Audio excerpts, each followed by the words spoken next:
कितना अच्छा वचन है। पहला पतरस 3 अध्याय के 7 में हम देखेंगे। वैसे ही है पतियों, तुम भी बुद्धिमानी से पत्नियों के साथ जीवन निर्वाह करो और स्त्री को निर्बल पात्र जानकर उसका आदर करो। कितना अच्छा वचन है। मगर अदर लोगों में क्या है? पति मेरा देवता है। पति दारू पी के आवे, लात मारे, फिर भी मेरा देवता है। अरे भ्रष्ट बुद्धि वालों, उन सब चीजों से निकलो। विशेषकर मैं प्रभु के लोगों के लिए कह रहा हूं, अदर लोग को छोड़िए। अब जानवर सिंह लाके भूसा मारे तो उसको क्या कर सकते हैं? लोग जान रहे कि भाई गलत है, फिर भी लोग उसी चीज को मान रहे हैं। मगर प्रभु के लोगों को उन सब चीजों को नहीं मानना है। जब हमारे पापा जिंदा थे, प्रभु में रहने के बावजूद भी जब झगड़ा करते थे, मम्मी चादर उठ जाती थी तो कभी कभी नाम लेके बोलते थे, जो कि हमारे जाते में जल्दी पत्नियों का नाम लोग नहीं लेते। शर्म की बात है। तो बोलते अरे फलनी, काहे तुम हमसे गुस्सैले रहती हो? सुनी नहीं हो कि मैं तुम्हारा देवता हूं? ये बात सुनकर मुझे इतना चिढ़ लगता था कि मैं क्या बोलूं। पी के आएगा, सबको गाली देगा, मारेगा, दूसरा दिन एक्टिंग करेगा। प्रभु में रहते हुए भी ये हाल था। मगर सच्चे और अच्छे मसीह लोगों के बारे में खुदा का कलाम क्या कहता है? पहला पतरस 3 अध्याय के 7 में इन वचन को जितने भी लोग मसीह में हैं, जो बाद में आए या पहले हैं या जिसका न्यू मैरिज, सबको ध्यान से सुन ले। यहाँ पे खुदा का कलाम कहता है, हे पतियों, तुम भी बुद्धिमानी से पत्नियों के साथ जीवन निर्वाह करो। यहाँ पे लिखा बुद्धिमानी से। बाई चांस पत्नी रुस गई है तब बुद्धि लगाएंगे ना कि उल्टे गाली देंगे? क्योंकि प्रभु के लोगों में अधिकतर हम देखते हैं, मसीह लोगों में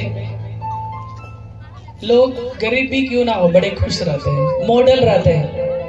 रंग बिरंगे कपड़े, घूमना, प्रार्थना, कहां जहां कहीं भी हो रहा है लोग समय देते हैं, क्योंकि परमेश्वर का आशीष होता है। यहाँ पे कहा गया एक दूसरे का बात को माने, बुद्धि से काम ले। पति ज्यादा गुस्सा हो गया, पत्नी थोड़ा सा मनाने के लिए कुछ करे, अच्छा लगता है। लग रहा है पति गुस्से है, पत्नी यहाँ पे गरम तावा हटा रही है, तो क्या हालत है? गरम गरम बात है ना। प्रभु के लोगों के बारे में कहा गया है कि तुम बुद्धि से पत्नियों के साथ जीवन निर्वाह करो और स्त्री को निर्बल पात्र जानकर उसका आदर करो।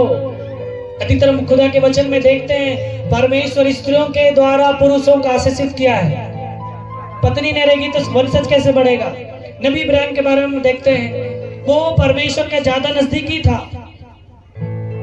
फिर भी खुदा ने उसकी पत्नी को बुढ़ापा में एक बेटा दिया, है कि नहीं?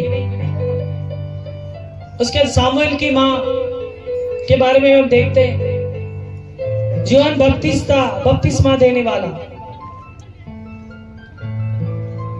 उनके बारे में भी देख रहे हैं। उनकी मां बांझ थी, बुढ़ापा में, है ना। और भी कुछ ऐसा। इसलिए खुदा का कलाम कहता है, स्त्रियों को निर्बल पात्र जानकर उसका आदर करो, यह समझकर कि हम दोनों जीवन के वरदान के वारिस हैं, जिससे तुम्हारी प्रार्थना रुक ना जाए। बहुत बार होता है पति पत्नी लड़ रहे हैं, अब बोल रहे भैया हम लोग लंबी चौड़ी प्रार्थना कर रहे हैं, हमें यहाँ से 2 साल से आवे चमरो काम ही नहीं छे। क्या कारण? पति पत्नी में तो गंदा शब्द एक दिन भी छोड़ते नहीं बोलने के लिए। प्रेम से बात करिए। यदि दोनों में एक जन रूसे दूसरा मनाने का कोशिश करे, उस शब्द को प्रयोग ना करे कि पति मेरा देवता है। इसलिए मेरे प्रियो, मेरे बच्चों, यहाँ पे कहा गया बुद्धिमानी से काम करें, एक दूसरे का दिन में रहकर काम करें, तो परमेश्वर आपके पूरा फैमिली को, पति पत्नी को जो आप प्रार्थना करते हैं आगे के लिए, परमेश्वर जल्द सुनेगा और जल्द जवाब देगा यीशु के नाम में। हालेलुया। जितने भी लोग अभी पति पत्नी में बनता नहीं है, तो तुम्हें में हो रहा है, सब दिन जिंदगी कट गया, पटरी नहीं खाया, इस वचन को आप सुन पा रहे, कान में खोस लें, खुदा आपको आशीष देगा।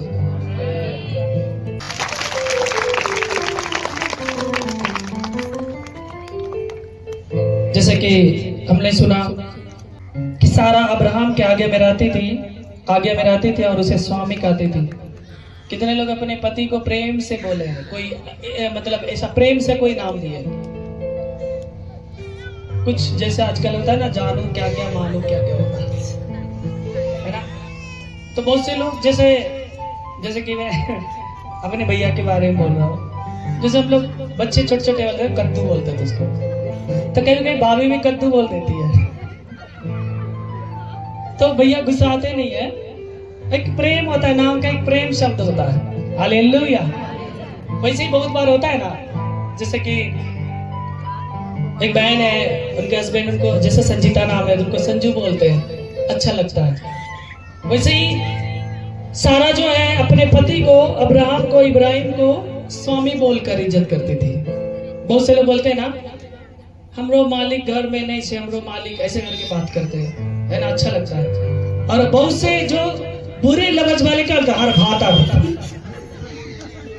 अच्छा नहीं लगता, प्रेम शब्द है नहीं है। भोजपुरी वही हाल है, और लोग हमें वैसे ही बोलते हैं, भातर तातर क्या क्या बोल रहे थे, प्रेम ही नहीं है। इसीलिए उन लोगों के जीवन में लड़ाई झगड़ा होते रहता है, उटपटांग शब्द। जैसे गुड़क में बोलते हैं मेहता सिंह गए मत के सामने बोलेंगे मेहता क्या मतलब है, तो अच्छा नहीं लगता है। बहुत बार होता है कि हम, हमारे पति पत्नियों के बीच में वो टेंशन है, प्रॉब्लम है, तो हम यदि प्रेम शब्द को निकालेंगे, शायद पति या पत्नी में टेंशन, शायद प्रेम आ जाए, शायद लोग गुस्सा को मान ले, ठंडे हो जाए, है कि नहीं। जैसे कि अब्राहम को सारा जो है स्वामी बोलकर, मालिक बोलकर इसको पुकारती थी, अच्छा लगता है। कितने लोग अभी भी डेंजर है अपने घर में, विशेषकर बहन लोग हाथ उठाएंगी जो पति से बनता नहीं और पटांग बोलती है। मैं दुआ करूंगा आज के बाद से आपके पति लोग आपके बातों को मानेंगे। बहुत से लोगों का बात तलाक तक आ जाता है छोटा मोटा बात में। उन बहनों के लिए मैं प्रार्थना करूंगा, पति पत्नी नहीं बनता है, दुआ करिए, फास्टिंग करिए, प्रभु आशीष देगा। ताली बजा देंगे,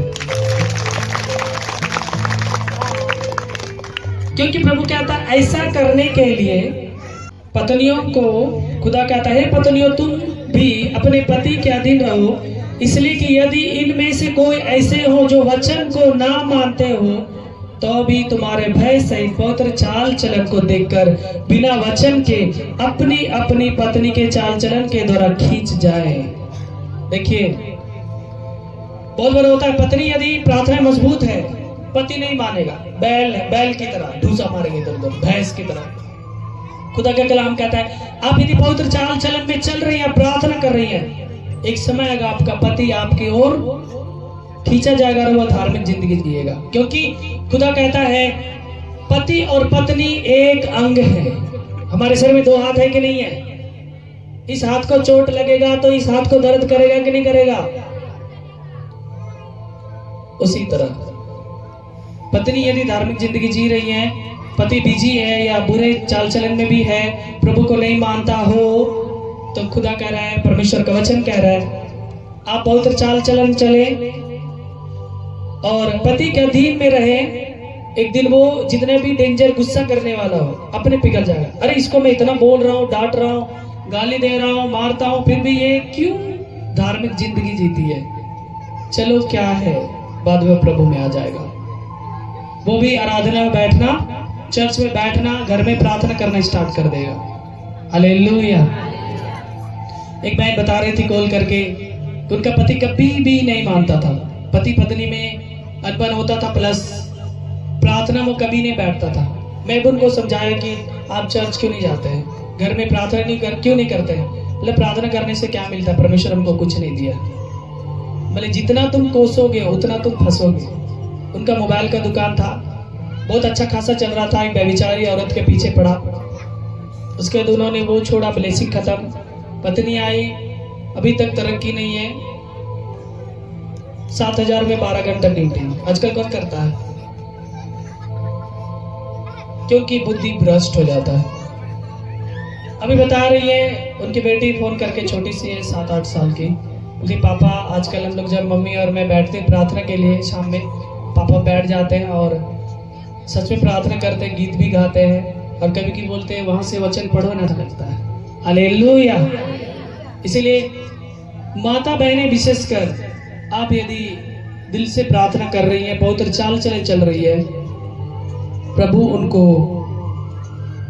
एक फैमिली बनाएगा और धार्मिक बनाएगा। हालेलुया।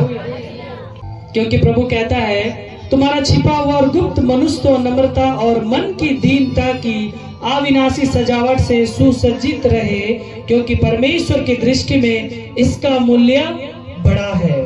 हालेलुया।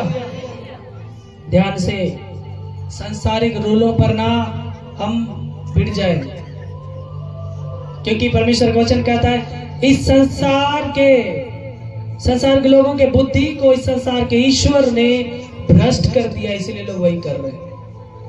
अभी मालूम है, पहले लोग शौक से फिल्म देखने जाते थे। कहाँ? पहले लोग फिल्म हॉल देखने जाते थे शौक से, अभी तो घर में ही फिल्म बन रहा है। नहीं, जवान बेटे जींस पहन के बाप के सामने डांस कर रही है डीजे में बाप देख रहा, वीडियो बना रहा।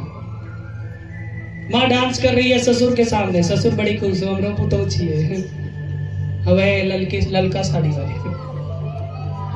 ये बेविचारी आत्मा को दर्शा रहा है। ध्यान से परमेश्वर का भय माने, उसके अनुसार चले, क्योंकि परमेश्वर हमारे शरीर को बहुत बड़ा मूल्य देकर खरीद चुका है। दूसरा मोहर नहीं लगना है। दूसरा मोहर क्या है? शैतान का मोहर। क्योंकि पुराने युग में, पूर्व काल में पवित्र स्त्रियां भी जो परमेश्वर पर आशा रखती थी, अपने आप को इसी रीति से संवारती थी और अपने अपने पति के अधीन में रहती थी। और अभी की स्त्रियां तो भैया देवर के साथ, जीजा के साथ वीडियो कॉलिंग चल रहा है। अपने पति से कम बात, जीजा से ज्यादा, देवर से ज्यादा। सावधान रहे। हालेलुया। क्योंकि प्रभु के लोगों को परमेश्वर ने स्पेशल और अलग बनाया है, इसलिए हमारा जीवन काल अलग होना चाहिए।